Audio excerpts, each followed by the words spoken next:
সিজদায় পড়ে আল্লাহরে বলবেন, আল্লাহ এই পৃথিবীতে আমি ছাড়া তোমার গোলামের অভাব নাই, কিন্তু তুমি ছাড়া আমার দ্বিতীয় কোনো রব নাই। চোখের পানি ছেড়ে আল্লাহরে ডেকে বলেন, আল্লাহ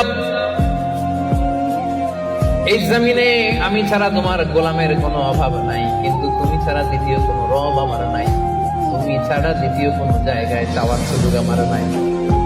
চোখের পানি ছেড়ে আল্লাহরে বলেন, আল্লাহ কোরআনে তুমি শিখিয়েছো ফরিয়াদীদেরকে কেউ যদি চায় ওই ফরিয়াদীদেরকে বারণ করা যায় না, তুমি কেমন করে এই অভাগা ফরিয়াদীকে আজকে ফিরিয়ে দিবা?